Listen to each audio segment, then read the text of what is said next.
ప్రభునందు ప్రియ పరిశుద్ధ దేవుని కుమారులారా, యేసుక్రీస్తు నామములో మీకు వందనాలు. తండ్రి దేవునికి స్తోత్రాలు. ఈరోజు మనం బైబిల్ గ్రంథంలో ఒక ప్రత్యేకమైనటువంటి అంశాన్ని గురించి మనం నేర్చుకుందాం. అంశము పేరు లెంట్ డేస్. అంశం పేరేంటి? Lent days. అయితే ఇది మనం ఇది మనం నేర్చుకోవాల్సిన అవసరం ఏముంది, ఎందుకు మనం నేర్చుకోవాలి అనేసి మనం పరిశీలన చేసుకుంటే మనకి లాభం ఉందా, లాభం లేదా, లేకపోతే అనుసరిస్తే ఏం జరుగుద్ది, మేము అనుసరిస్తాం అని అంటే మరి అనుసరిస్తే ఏం జరుగుద్ది, అసలు అనుసరించాలా అనుసరించకూడదా, అసలు ఈ లెంట్ డేస్ అనేది 40 దినాలు క్రీస్తు శ్రమల దినాలని జ్ఞాపకం చేసుకుని 40 దినాలు ఉపవాసం ఉండాలి అనేసి బైబిల్ చెప్తుందా? బైబిల్లో ఉన్న వాటిని మనం అనుసరిస్తున్నామా, లేఖనానుసారంగానే మన జీవితాన్ని కొనసాగిస్తున్నామా? ఇది మనం పరిశీలన చేసుకోవాలంటే, పరీక్షించుకోవాలంటే లేఖన వెలుగులోనే మనం పరిశీలన చేసుకోవాలి. ప్రస్తుత కాలంలో ఉన్నటువంటి పరిస్థితుల్లో ప్రపంచ క్రైస్తవులు ఈ లెంట్ డేస్ని చాలా విరివిగా విస్తారంగా మరి అనుసరిస్తూ ఉన్నటువంటి పరిస్థితి. ఎంత ఇదిగా అంటే అసలు లెంట్ డేస్ కార్యక్రమాన్ని అంటే 40 దినాలు ఉపవాసము ఉండి యేసుక్రీస్తును గురించి మరి విచారిస్తూ, దుఃఖిస్తూ, మరి రోధిస్తూ, మరి ఏడుస్తూ మరి లెంట్ డేస్ని మరి అనుసరిస్తూ ఉన్నటువంటి పరిస్థితి మనం చూస్తూ ఉన్నాం. ఈ లెంట్ డేస్లో మరి నేటి క్రైస్తవులుగా ఉన్నటువంటి వారు ఎలాంటి కార్యాలు జరిగిస్తారు, లేకపోతే ఎలాంటి ఆచారాలను ఆచరిస్తున్నారు అనేసి నేను ప్రత్యేకంగా చెప్పక్కర్లా, మీ అందరికీ తెలుసు, మీరు చూస్తూ ఉన్నారు. వాస్తవానికి నేను చెప్పొచ్చేది ఏంటంటే, ఈ లెంట్ డేస్ అనేది మరి ప్రస్తుత కాలంలో క్రైస్తవులు ఆచారంగా ఆచరించవచ్చా? నేటి క్రైస్తవులు క్రీస్తు శ్రమల దినాల్ని మరి లెంట్ డేస్ అని పేరు పెట్టుకుని ఆచారంగా ఆచరించవచ్చా? అది ఈరోజు మనం నేర్చుకుందాం. ఆచరించవచ్చా, ఆచరించకూడదా? మరి అనేక మంది ఆచరిస్తున్నారు.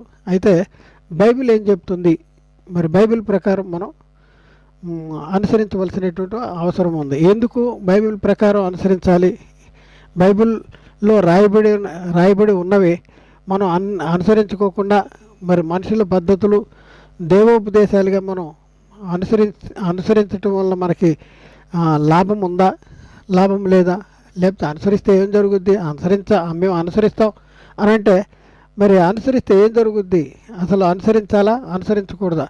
అసలు ఈ లెంట్ డేస్ అనేది 40 దినాలు క్రీస్తు శ్రమల దినాలని జ్ఞాపకం చేసుకుని 40 దినాలు ఉపవాసం ఉండాలి అనేసి బైబిల్ చెప్తుందా? బైబిల్లో ఉన్న వాటిని మనం అనుసరిస్తున్నామా, లేఖనానుసారంగానే మన జీవితాన్ని కొనసాగిస్తున్నామా? ఇది మనం పరిశీలన చేసుకోవాలంటే, పరీక్షించుకోవాలంటే లేఖన వెలుగులోనే మనం పరిశీలన చేసుకోవాలి. అయితే ప్రస్తుతానికి మనం పరిశీలన చేసుకుంటే పరిశీలన చేద్దాం. ఇది అంశాన్ని మనం పరిశీలన చేద్దాం. మళ్ళీ ఒకసారి గుర్తు చేసుకుందామా? అంశాన్ని మళ్ళీ ఒకసారి గుర్తు చేసుకుందామా? నేటి అంశం ఏంటంటే లెంట్ డేస్ అంటే నేటి క్రైస్తవులు క్రీస్తు శ్రమల దినాలని ఆచారంగా ఆచరించవచ్చా? ఇది టైటిల్ అండి, ఇది టైటిల్. అయితే ఇప్పుడు గమనిద్దాం. మరి ఇప్పుడు ప్రియులారా, ఒక సూటిగా మనం ప్రశ్న వేసుకుందాం. సూటిగా మనల్ని మనం ప్రశ్న వేసుకుందాం. అవును, నేను చేస్తున్నది మీరు అనుకోండి, మీరు అనుకోండి, మీ హృదయం మీద చేసుకోండి.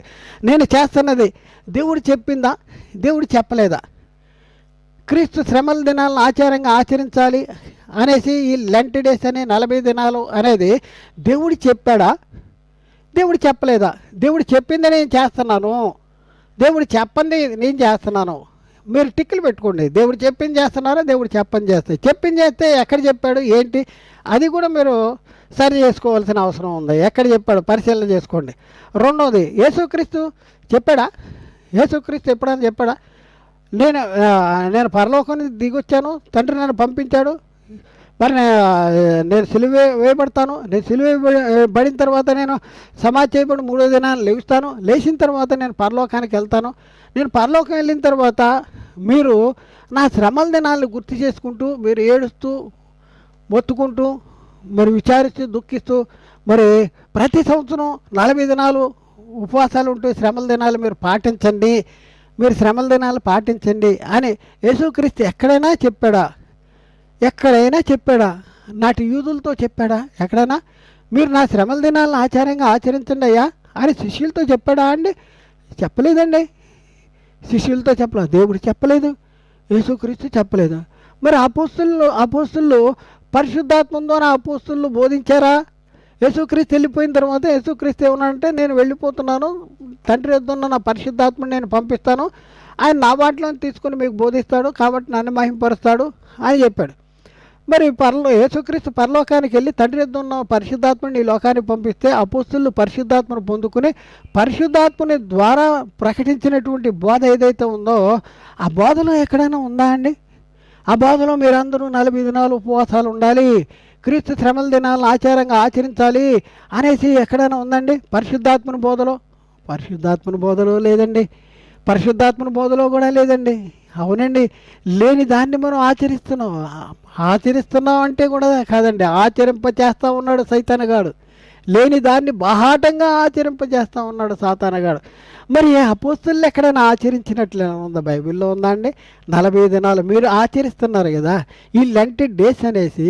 మరి యేసుక్రీస్తు చనిపోయిన తర్వాత కూడా మొదటి శతాబ్దంలో అపోస్తులు ఉన్నారండి. అపోస్తులు చెప్పలేదండి. చెప్పని దాన్ని మనం చేస్తున్నామండి. అపోస్తులు చేయలేదండి. అపోస్తులు చేయని దాన్ని మనతో చేపిస్తూ ఉన్నాడండి. ఎక్కడికి వెళ్తారండి మనం? ఎక్కడికి లాక్కెళ్తానికి, ఎక్కడికి తీసుకువెళ్తానికి వాడు ప్రయత్నం చేస్తున్నాడు. ఒక్కసారి ఆలోచన చేయండి. ఎవరి కోసం అండి విచారిస్తున్నాం, ఎవరి కోసం చింతిస్తున్నాం, ఎవరి కోసం దుఃఖిస్తున్నాం, ఎవరి కోసం ఉపవాస దినాలని ప్రకటన చేస్తున్నాం, 40 దినాలు ఉపవాసాలు ఉంటున్నాం, ఎవరి కోసం? క్రీస్తు కోసమా? నీ కోసమా? దేవుడి కోసమా? ఎవరి కోసం చేస్తున్నా? నీ కోసమా? దేనికోసం నీకు? ఎవరు ఉండమన్నారు? దేవుడి కోసమా? దేవుడు ఉండమన్నాడా? క్రీస్తు కోసమా? క్రీస్తు ఉండమన్నాడా? నా కోసం దుఃఖించండి, నా కోసం విచారించండి అన్నాడా? అనలేదండి. యేసుక్రీస్తు జీవించిన కాలంలోనూ పరిశీలన యేసుక్రీస్తు ఆయన సెలవులో ఉన్న పరిస్థితుల్లో యెరూషలేము కుమార్తెలు వచ్చారంట. యెరూషలేము కుమార్తెలు వచ్చి మరి ఆయన కోసం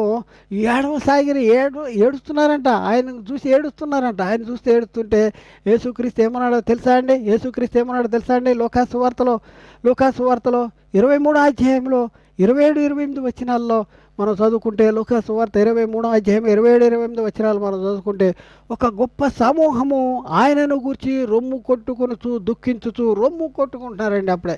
అప్పుడే రొమ్ము కొట్టుకుంటున్నారు. ఇప్పుడు లేగానే రొమ్ము కొట్టుకుంటారు. చాలామంది వాళ్ళు ఏడుస్తారని మొత్తం అంతా వాళ్ళు కూర్చున్న దగ్గర అంతా తడిసిపోద్దండి. అయ్యో నా కోసం ఆ మేక కొట్టించుకున్నావా, నా కోసం అలా కొట్టించున్నావా, బళ్ళింపోటు పొడుచుకున్నావా అనేసి ఆయన గురించి ఆయన బలహీనుడిగా వీళ్ళు చిత్రీకరిస్తూ ఆయనకి ఎవరు ఆదరించే వాళ్ళు లేరు, ఎవరు దిక్కు లేరు, ఆయన ఒంటరిగా ఉన్నాడు, ఆయన బలహీనుడు అనేసి వీళ్ళందరూ కలిపి ఆయన్ని కొట్టి చంపేశారు అనేసి ఒక దృక్పథంతో వీళ్ళు అయ్యో నువ్వు అలా అయిపోయావా, ఇలా అయిపోయావా అని ఏడుస్తూ ఉన్నటువంటి పరిస్థితి.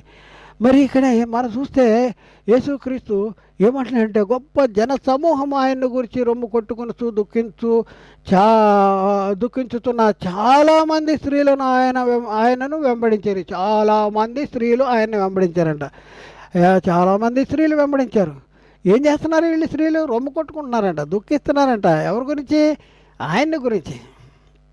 యేసుక్రీస్తు ఏమన్నాడు తెలుసా? ఇలాంటి వాళ్ళతో యేసుక్రీస్తు ఏమన్నాడు తెలుసా? చూడండి, 28వ వచనం చూడండి. యేసు అంటున్నాడు, వారి వైపు తిరిగి, యెరూషలేము కుమార్తెలారా నా కోసం ఏడవకండి, మీకోసము మీ పిల్లల నిమిత్తము ఏడవండి అంటాడు. మీకోసము మీ పిల్లల నిమిత్తము మీకోసం ఏడవండి.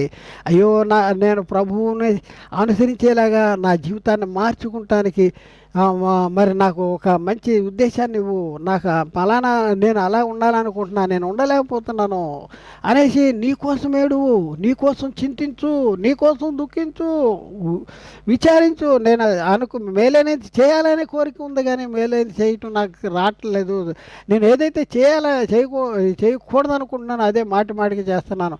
అయ్యో ప్రభువా అనేసి నువ్వు నీ కోసం, నీ మారు మనసు కోసం నువ్వు పశ్చాత్తాపడు, నువ్వు చింతించు, మీ పిల్లల కోసం చింతించు. మీ పిల్లలు దేవునికి దూరం అయిపోయారు. మీ పిల్లలు దేవుని ఆజ్ఞలను అనుసరించట్లేదు. మీ పిల్లలు లోక సంబంధమైన వాటిలో ఉన్నారు. లోక సంబంధమైన చదువులో, లోక సంబంధమైన ఉద్యోగాల్లో, రక్షణ లేని స్థితిలో, చనిపోతే ఫ్రాక్షన్ ఆఫ్ సెకండ్స్లో నరకానికి వెళ్ళేటటువంటి భయంకరమైన పరిస్థితుల్లో ఉన్నారు. ఈ లోక సంబంధంగా ధనవంతులు అవ్వచ్చు, ఈ లోక సంబంధంగా పెద్ద పదవులు అలంకరించవచ్చు.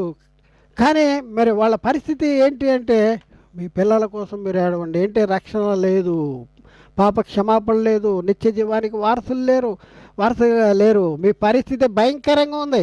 నా కోసం ఏడుతున్నారు ఏంటంటే, మీ పరిస్థితి మీకోసం, మీ పిల్లల కోసం ఏడవండి అంటే అర్థం ఏంటి? మీ పరిస్థితి భయంకరంగా ఉంది. మీ పరిస్థితి చాలా భయంకరంగా ఉంది. నా కోసం ఇప్పుడున్న వారి పరిస్థితి కూడా ఎలా ఉంది? ఆయన కోసం ఏడుస్తున్న వారి పరిస్థితి కూడా ఉంది, చాలా భయంకరంగా ఉంది. అవును ప్రియులారా, ఎందుకంటే దేవుని ఆజ్ఞలను విడిచిపెట్టి వ్యర్థంగా మరి మనుషులు కల్పించిన పద్ధతులను దైవోపదేశాలుగా నన్ను ఆచరిస్తున్నారు. మరి ఏమంటాడండి ఇలాంటి వాళ్ళని? అక్రమము చేయవాళ్ళరా మిమ్మల్ని ఎన్నడను ఎరగను, నా దగ్గర నుంచి వెళ్ళిపోండి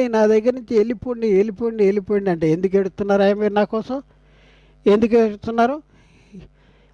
ఆయన శ్రమ పడుతున్న ఆ సమయంలోనే ఏడుస్తుంటే నా కోసం ఏడవద్దు అన్నాడు. మీ కోసం, మీ పిల్లల కోసం ఏడమన్నాడు. మరి ఇప్పుడు నువ్వు ఏడుస్తుంటే మరి అసలు నీకు నీ పరిస్థితి ఏంటి? అసలు నీ మెంటల్ పరిస్థితి బాగుందా? మెంటల్గా మనం కరెక్ట్గా ఉన్నామా లేదా? ఎలా ఉన్నాం? ఆయన శ్రమ పడుతున్న ఆ సమయంలోనే నా కోసం ఏడవద్దు, మీ కోసం, మీ పిల్లల కోసం ఏడవండి అన్నాడు. మరి ఆయన ఏడవమన్నాడా? ఆయన చింతించమన్నాడా? ఆయన దుఃఖించమన్నాడా? ఆయన నా కోసం 40 దినాలు ఉపవాసాలు ఉండమన్నాడా? ఇది మనుషులు కల్పించిందా, లేకపోతే దేవుని ఆజ్ఞలా? ఏదండి? ఏం అనుసరిస్తున్నాం? ఒకసారి మనం పరిశీలించవలసిన అవసరం. ఏ సమయంలో ఒక వ్యక్తిని గురించి ఏ సమయంలో దుఃఖించాలి, విచారించాలి, చింతించాలి? ఒకసారి ఆలోచించండి. ఒక వ్యక్తిని గురించి ఎప్పుడు చింతించాలి, ఎప్పుడు దుఃఖించాలి, ఎప్పుడు విచారించాలి? ఒక వ్యక్తి పరిశీలన చేసుకుంటే మన దగ్గరలో ఒక వ్యక్తి ఉన్నాడు అనుకోండి. ఆ వ్యక్తి చాలా పేదోడు, తినడానికి కూడా లేదు, కట్టుకుంటానికి లేదు, రోడ్డు మీద పడుకుంటున్నాడు, సరైన బట్టలు లేవు. అలాంటి పరిస్థితుల్లో ఆ వ్యక్తిని చూసి జాలిపడి, చింతించి, విచారించి నీకు చేయగలిగితే ఏదైనా సహాయం చేయాలి. అయితే అలాంటి పరిస్థితిలో ఉంటే నువ్వు చింతించాలి. అలాంటి పరిస్థితుల్లో ఆ వ్యక్తి ఉంటే చింతించాలి.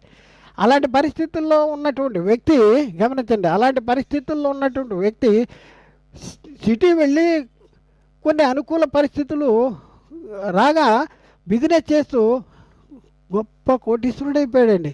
గొప్ప కోటీశ్వరుడైపోయి తిరిగి తానే ఏ ఊర్లో అయితే మరి బిచ్చగాడిగా, మరి దిగంబరత్వంగా, మరి దిక్కులేని వాడిగా ఉన్నాడో ఆ ఊరిని చూద్దామని వచ్చాడండి. వచ్చి కొంతమందికి ఆయన ధనాన్ని పంచిపెడుతున్నా ఉన్నాడు. ఎందుకంటే నేను ఈ ఊర్లో చాలా భయంకర అనుభవించాను, అలాంటి పరిస్థితుల్లో నన్ను కొంతమంది ఆదుకున్నారు అనేసి ఆ కొంతమందికి వీళ్ళు ఏం చేస్తున్నారంటే తనకున్నది డబ్బు పంచిపెడుతూ, అయ్యా నేను ఇప్పుడున్న పరిస్థితుల్లో చాలా బాగా ఉన్నాను, మీకు డబ్బులు పంచిపెడతాను, రండి మీకు సహాయం చేస్తాను అంటే కొంతమంది ఆయన దగ్గర సహాయం తీసుకుంటానికి వచ్చిన వాళ్ళు ఆయన చూసి ఏడుతున్నారు. ఓ లబలబలబల ఏడుతున్నారు. ఎందుకే ఏడుతున్నారు మీరు? ఎందుకు ఏడుతున్నారు? దేనికి ఏడుతున్నారు అని అడిగాడు. అయ్యా నువ్వు పలానా రోజు నువ్వు చాలా భయంకరంగా ఉన్నావు, తినడానికి తినలేదు, బట్టలు లేవు, అవి లేవు, ఈ లేవు అంటే ఎప్పుడు ఏడవాలి? నువ్వు లేనప్పుడు ఏడవాలి. ఇప్పుడు ఉండి ఆయన సమృద్ధిగా నీకు పంచిపెడతా ఉంటుంటే ఆయన చూసి నువ్వు ఏడుతుంటే మీకేమైనా పిచ్చి పట్టిందా? మీకేమైనా మతి భ్రమించిందా? ఏంటి అసలు మీరు ఏం చేస్తున్నారు? మీరు ఏం పనులు చేస్తున్నారు? అసలు నేను ఎలాంటి పరిస్థితుల్లో ఉన్నానో మీరు తెలుసా? ఈరోజు నేను కోటీశ్వరుడిని, అనేక మందికి ధనాన్ని పంచిపెట్టేవాడిని. మరి అలాంటి వాడిని నన్ను గూర్చి మీరు ఎందుకు చింతిస్తున్నారు అని అడుగుతున్నాడండి ఈ సామాన్యమైన వ్యక్తి. ఇప్పుడు దేవాతి దేవుని కుమారుడు మనల్ని ఎలాంటి ప్రశ్న వేస్తాడో తెలుసా?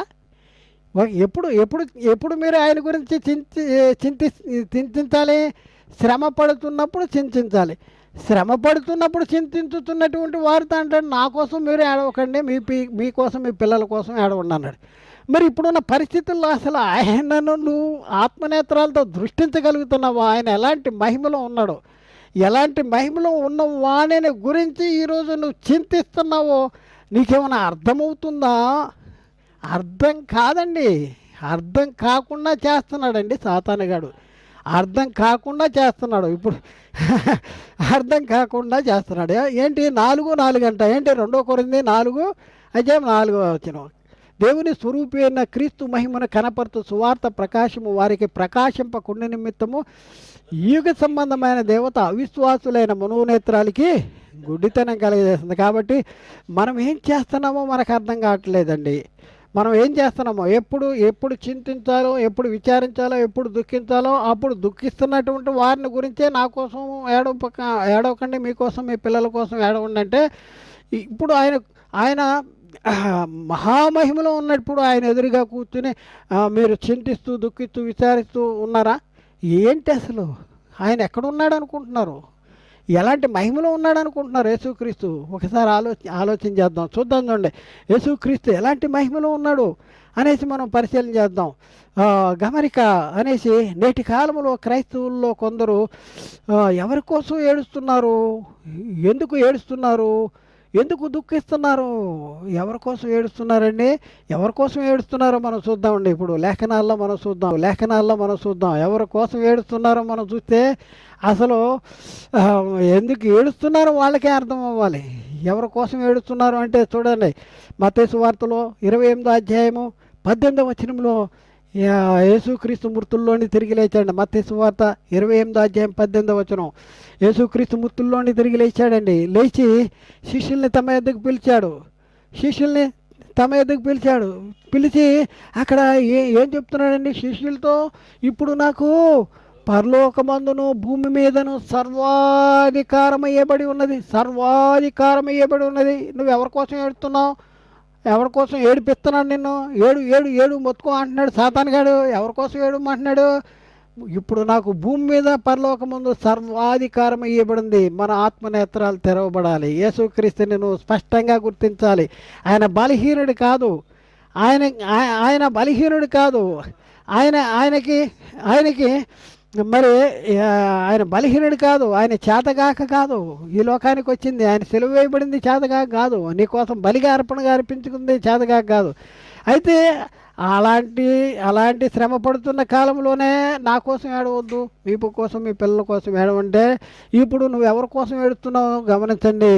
పరలోకమందును భూమి మీదను నాకు సర్వాధికారం ఇవ్వబడి ఉన్నది అని చెప్పినటువంటి యేసుక్రీస్తు కోసం నువ్వు ఏడిచేది అంటే ఆయన పరలోకంలో భూమి మీద సర్వాధికారము కలిగి ఉన్నాడని ఏడుస్తున్నావా? దేనికోసం ఏడుస్తున్నావు? అంతేనా? కలిగి ఉన్నాడని ఏడుస్తున్నావా? అయ్యో పరలోకంలో భూమి మీద సర్వాధికారం పొందుకున్నావు ప్రభువా అని ఏడుస్తున్నావా? సాతాను ఏం చేపిస్తున్నాడు మిమ్మల్ని? ఎందుకు ఏడుస్తున్నారు? ఏంటి అసలు? మీరు లేఖనాలను అనుసరిస్తున్నారా? క్రీస్తులో అంటకట్టబడ్డారా? ద్రాక్షవల్లిను తీగల మీరు అంటాడు. ద్రాక్షవల్లిలో తీగలు ఉంటేనే తప్ప తనంతట తానే ఎలాగో ఫలింపదో అంటున్నాడు. మరి ఇక్కడ ఉన్న పరిస్థితిలో సంఘానికి శిరస్సు క్రీస్తు అంటాడు. ప్రతి శరీరము శిరస్సుకు అతుక్కోవాలి. నరముల వలన కీళ్ళ వలన అతుకుబడినదే శరీరంలో ప్రతి అవయవము వృద్ధి పొందాలంటే శిరస్సును అతుక్కోవాలి. దేవుడు చెప్పిన మాటలని, లేకపోతే యేసుక్రీస్తు అపోస్తలుల పరిశుద్ధాత్మని చేత అపోస్తలుల ద్వారా ఇచ్చిన ఆజ్ఞల్ని అనుసరించవలసినటువంటి వారంగా ఈరోజు మనం ఉన్నాము. కానీ ఎక్కడికి తీసుకువెళ్తున్నాడు సాతాను? ఏం చేస్తూ ఉన్నాడు? 2వ పాయింట్ చూద్దామండి. ఎవరి కోసం ఏడుతున్నారు వీళ్ళు చూద్దాం. ఎవరి కోసం ఏడుతున్నారు చూద్దాం. ఎక్కడంటే ఫిలిప్పీ పత్రిక 2:9-11 మనం అక్కడ చూసుకుంటే, ఫిలిప్పీ పత్రిక 2:9-11 మనం పరిశీలన చేస్తే అక్కడ క్రీస్తుని గురించి రాయబడింది ఏంటంటే, అందుచేతను ఆయన పరలోకమందున్న వారిలో కానీ, భూమి మీద ఉన్నవారిలో కానీ, భూమి క్రింద ఉన్నవారిలో కానీ ప్రతి వాని మోకాలు యేసు నామమున వంగునట్లును, ప్రతి వాని నాలుక తండ్రి అయిన దేవుని మహిమార్థమై యేసు క్రీస్తు ప్రభువుని ఒప్పుకున్నట్లును దేవుడు ఆయన్ను అధికముగా హెచ్చించి ప్రతి నామమునకు పైనామమును ఆయనకు అనుగ్రహించెను అంటాడు. చూడండి ఇక్కడ యేసుక్రీస్తు మరి ఎన్ని లోకాల్లో ఉన్నవారి కంటే గొప్పవాడిగా ఇక్కడ తీర్చబడ్డాడు. అంటే పరలోకముందున్న వారిలో కానీ, భూమి మీద ఉన్న వారిలో కానీ, భూమి కింద ఉన్న వారిలో కానీ ప్రతి వాని మోకాలు యేసు నామమును వంగునట్లును అంటాడు. ప్రతి వాని నాలుక తండ్రి అయిన దేవుని మహిమార్థమై యేసుక్రీస్తు ప్రభువుని ఒప్పుకున్నట్లును ఆయన అధికముగా హెచ్చించి పరలోకముందు తన కుడి పార్శ్వాన కూర్చోబెట్టుకున్నాడండి తండ్రి. పరలోకంలో అధికంగా హెచ్చించి తన కుడి పార్శ్వాన పెట్టుకున్న ఆ క్రీస్తు కోసము ఇప్పుడు నువ్వు మొత్తుకుంటున్నావా? ఎందుకు? ఆయన అత్యధికంగా హెచ్చించబడ్డాడు. దేవుడు కుడిపార్శ్వాన కూర్చోబెట్టుకుంటే దించే ప్రభు అంటున్నావా నువ్వు? ఏడుతా 3 లోకాల్లో అధికారం నీకెందుకు? దిగు దిగు దిగు అంటున్నావా? ఏంటి అసలు నువ్వు? ఆయన నీకు ఆత్మనేత్రాలు తెరవబడ్డాయా? ఎందుకు ఎడుతున్నావు ఆయన కోసం? ఆయన మహిమను నువ్వు చూడగలుగుతున్నావా? ఇప్పుడు చూస్తేనే నువ్వు పరలోకం, లేకపోతే లేదు. ఆయన ఎంత మహిమ కలిగి ఉన్నాడో నువ్వు మనోనేత్రాలు వెలిగించబడాలి. మనోనేత్రాలు వెలిగించబడాలంటున్నాడు. మనోనేత్రాలు వెలిగించబడితే క్రీస్తులో మన విషయంలో క్రీస్తు ద్వారా మనకు వినియోగపరిచినటువంటి ఆయన బలాతిశయాన్ని నువ్వు గుర్తించగలిగితేనే మనకు పరలోకం. ఎందుకంటే నువ్వు సెంటిమెంట్ను పెట్టుకోమాక, మనుషులు కల్పించిన పద్ధతులు నువ్వు అనుసరించొద్దు, దైవోపదేశాలను అనుసరించొద్దు. 3 లోకాల్లో అధికారం కలిగి అత్యధికముగా హెచ్చించి తన కుడిపార్శ్వాన కూర్చోబెట్టుకున్న ఆ తండ్రి, తన కుడిపార్శ్వాన కూర్చోబెట్టుకున్న ఆ క్రీస్తు కోసం నువ్వు ఏడిచేది, నువ్వు మొత్తుకునేది, నువ్వు ఉపవాసాలు ఉండేది ఎందుకోసం? ఆయన కోసం నువ్వు ఉంటున్నావా? చెప్పాడా ఉండమని? ఎప్పుడు చెప్పాడు? ఎవరు చెప్పాడు? ఎవరు అనుసరించారు? అపోస్తలులు అనుసరించారా? ఏం చేస్తున్నావు నువ్వు అసలు? ఎక్కడ ఉన్నారు మీరు? ఒకసారి పరిశీలన చేసుకోండి, గుడి మీద చేసుకోండి, పరిశీలన చేసుకోండి. సాతాను తీసుకెళ్ళిపోతున్నాడు. చచ్చిన కుక్కని లాక్కెళ్ళినట్టుగా అందరినీ లాక్కెళ్తున్నాడు. అసలు లెంట్ డేస్ ఆచరించకపోతే అది క్రైస్తవుడే కాదు అనేటువంటి భయంకరమైన పరిస్థితి తీసుకొచ్చేసాడు. ఇప్పుడు మరొక మాట, ఎవరి కోసం ఏడుస్తున్నారండి వీళ్ళు? ఎవరి కోసం ఏడుతున్నారు? చూడండి, దూతల మీదనో అధికారుల మీదనో శక్తుల మీదనో అధికారము పొందినటువంటి వారి మీద. చూడండి అద్భుతంగా ఉంది. చూడండి మొదటి పేతురు పత్రిక 3వ అధ్యాయం 22వ వచనంలో మనం చూసుకుంటే యేసుక్రీస్తు ఇప్పుడున్న పరిస్థితుల్లోనూ ఆత్మనేత్రాలతో చూడాలండి. బైబిల్ ఆత్మ ద్వారా రాపించబడిన సంగతులు, ఆత్మ యొక్క నియమమును నువ్వు అర్థం చేసుకుంటే ఆయన ఏ మహిమలో ఉన్నాడో ఆ మహిమలో ఉన్న ఆయన కోసం నేను ఏడిస్తే ఆ తండ్రి ఎంత చింతిస్తాడో ఆ యేసుక్రీస్తు ఎంత విచారిస్తూ ఉంటాడు అనేసి మనం పరిశీలన చేసుకోవాలి. మొదటి పేతురు 3వ అధ్యాయం 22వ వచనం, ఆయన పరలోకానికి, యేసుక్రీస్తు అంట పరలోకానికి వెళ్ళి దూతల మీదను అధికారుల మీదను శక్తుల మీద. ఎక్కడ ఉన్నారండి ఈ దూతలు, అధికారులు, శక్తులు? ఎక్కడ ఉన్నారు? భూమి మీద ఉన్నారా? అంటే పరలోకంలో కూడా దూతలు, అధికారులు, శక్తులు ఉన్నారా? అధికారము వాళ్ళ మీద అధికారము పొందిన వాడే దేవుని కుడి పార్శ్వాన కూర్చున్నాడు. చూడండి ఎంత అధికారం పొందాడు, ఎంత అధికారం కలిగిన వాడు. దూతల మీద, అధికారుల మీద, శక్తుల మీద అధికారం పొందిన వాడే దేవుని కుడి పార్శ్వాన కూర్చుంటే ఆయన కోసం నువ్వు ఏడుస్తూ ఉన్నావా? ఆయన కోసం నువ్వు దుఃఖిస్తున్నావా? ఎవరి కోసం నువ్వు విచారిస్తున్నావు? ఎవరి కోసం దుఃఖిస్తున్నావు? లెంట్ డేస్ 40 దినాలు ఆచారంగా, ఉపవాస దినాలను ఆచారంగా ఎందుకు ఆచరిస్తున్నావు? ఎవరు చెప్పారు నీకు? యేసు చెప్పాడా అక్కడ కూర్చుని మీరు ఏడవండి, మీరు మొత్తుకోండి, మీరు ఉపవాసాలు ఉండండి అని ఆయన చెప్పాడా? లేకపోతే ఇప్పుడు చెప్పాడా? లేకపోతే ఎవరు చెప్పారు? అపోస్తలులు చెప్పారా? అపోస్తలులు చేశారా? దేవుడు చెప్పాడా? క్రీస్తు చెప్పాడా? పరిశుద్ధాత్ముడు చెప్పాడా? ఎవరూ చెప్పలేదు. వారు దేవుని ఎరుగుదమని చెప్పుదురు కానీ, ఏముంది? దేవుని ఎరుగుదమని చెప్పుదురు కానీ తమ క్రియల వల్ల ఆయన్ని అసహ్యులు, అవిధేయులండి, ప్రతి సత్కార్యంలో భ్రష్టులండి, తమ క్రియల వల్ల ఆయన్ని ఎరగమన్నట్టున్నారు. ఇప్పుడు అంతేనండి, మాకు తెలుసు. అందరూ అనుకుంటున్నారు మేము క్రైస్తవులు ఉండ అంటున్నారు. నో, ఆయన ఎరగలేదు. ఇంకా ఆయన ఎరిగితే ఈ పిచ్చి పనులన్నీ చేయరు. ఆయన ఎరిగితే ఈ పిచ్చి పనులన్నీ చేయరు. ఎవరు చెప్పారు నీకు ఏడవమని? ఎవరు చెప్పారు దుఃఖించమని? ఎవరు చెప్పారు విచారించమని? అయ్యో ఆయన బాధ, ఆయన వీళ్ళకి సినిమాలు చూస్తారు కదా, సినిమాల్లో ఆ రక్తం కారిపోతుంటే ఆ సినిమా గుర్తొస్తుంది. అలా కారిపోతుంది, ఇలా కారిపోతుందని వీళ్ళు లబలబా మొత్తుకునేటువంటి పరిస్థితి.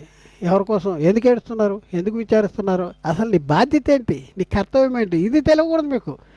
నువ్వేం చేయాలి ఈ పరిస్థితుల్లో? ఈరోజు నువ్వేం చేయాలో నీకు తెలవకూడదు. ఏడు ఏడు ఏడు ఉపవాసాలు ఉండు అనేసి చెప్తా ఉన్నాడు. ఇంకొక సమస్య, ఎవరి కోసం ఏడుతున్నారు? చూద్దాం చూడండి, ఎవరి కోసం ఏడుతున్నారు. ఎఫ్సి పత్రికలో 1వ అధ్యాయం 20-22 వచనాలు మనం చూసుకుంటే, ఎఫ్సి పత్రిక 1వ అధ్యాయం 20-22 వచనాలు మనం చూసుకుంటే అక్కడే ఉంది 20-22. ఆయన ఆ బలాతిశయము చేత, చూడండి, దేవుడంట ఆ బలాతిశయము చేత క్రీస్తును మృతులలో నుండి లేపి సమస్తమైన ఆధిపత్యము కంటెను, అధికారము కంటెను, శక్తి కంటెను, ప్రభుత్వము కంటెను ఈ యుగమునందు మాత్రమే గాక రాబోవు యుగమందును పేరు పొందిన ప్రతి నామము కంటే ఎంతో హెచ్చుగా పరలోకమునందు ఆయనను తన కుడి పార్శ్వమును కూర్చుండబెట్టి, ఎడం పార్శ్వము కూడా కాదు, కుడి పార్శ్వమున, రైట్ హ్యాండ్ అంటారు. Right hand is the best hand. Right hand, కుడి పార్శ్వమున, అంటే సమానమైనటువంటి మహిమలో కూర్చోబెట్టుకున్నాడు.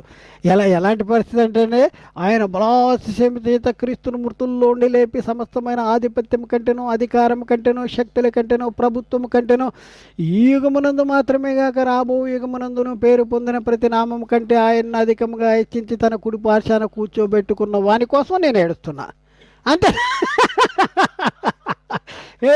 అంటే అదే మహిమలో వెళ్ళాడని ఏడుస్తున్నావా? ఆయన మహిమలో ఉన్నాడని ఏడుస్తున్నావా? ఎందుకు ఏడుస్తున్నావు? ఆయన కోసం ఏడుతున్న పరిస్థితుల్లోనే, శ్రమ పడుతున్న పరిస్థితుల్లోనే ఆయన కోసం ఏడుతుంటే నా కోసం ఏడవద్దు, మీకోసం పిల్లల కోసం. చూసారా సాతాను ఎంత మాయ చేస్తున్నాడు, వాడు ఎంత జిత్తులు మారే చూడండి. జిత్తులు మనము దేవుని పనే చేస్తున్నాం. మీకే పరలోకము, మీరు తప్ప ఎవరు పరలోకం లేరు. అక్కడికి వెళ్ళిన తర్వాత అక్రమం చేయవాళ్ళరా మిమ్మను ఎన్నడూ ఎరగను అనే భయంకరమైనటువంటి ఒక సిచ్యువేషన్, ఆ ఒక సందర్భాన్ని ఎదుర్కోవలసినటువంటి పరిస్థితి మన జీవితాల్లో ఇప్పుడు చేస్తూ ఉన్నాడు. అందుకనే మేము చెప్పేది ఏంటంటే, మనం చేసేది దేవుని చిత్తమా, క్రీస్తు చిత్తమా, లేఖనానుసారంగా ఉందా, అపోస్తులు ప్రవక్తలు వేసిన పునాది మీద మనం కట్టబడుతున్నామా, ఒకసారి పరిశీలన చేసుకోవాలి. అందుకనే ఈ సంగతులు మేము చెప్తున్నాం. కానీ ఎవరిని నిందించాలని, ఎవరిని దూషించాలని, ఎవరిని తప్పు పట్టుకోవాలని కాదు. అలాంటి అభిప్రాయం మీ హృదయంలో తీసేయండి. బైబిల్ ఏం చెప్తుందో దాన్ని మీకు తెలియపరచడానికే మేము ఉద్దేశించాం. అది బైబిల్లో ఉన్న సంగతులు గురించి మేము చెప్తా ఉన్నాం. బైబిల్లో ఉంది, వారు దేవుని ఎరుగుదురు అని, అంటే అలాంటి క్యారెక్టర్ వాళ్ళు ఉన్నారు అని చెప్తుంది. దాన్ని మేము చదివి మీకు వినిపిస్తున్నాం. మీరు అంతకంటే మంచి స్థితిలో ఉంటే దేవునికి స్తోత్రం. ఒకవేళ లేకపోతే సరి చేసుకుంటానికి ఇదే సమయము. నాడు మనల్ని ఎలాంటి మహిమలో నిలబెట్టడానికి అర్పించుకున్నాడో మనం ఒకసారి ఆలోచిస్తే, మరి ఆయన కోసం మనం ఉపవాస దినాలు ప్రకటన చేసి లెంట్ డేస్ అని 40 దినాలని మనం ఆచారంగా ఆచరించడం అనేది మనం మానేస్తాం. నిజంగా మనం వాస్తవంగా మనం ఆయన ఇప్పుడున్న మహిమను మనం నిజంగా గుర్తించగలిగితే ఆయన కోసం నువ్వు అసలు ఈ పనులన్నీ చేయవు. ఏం చేస్తావు? ఆయన కోసం ఈ పనులన్నీ చేయక ఆయన మన కోసం పడిన కష్టాన్ని, మరి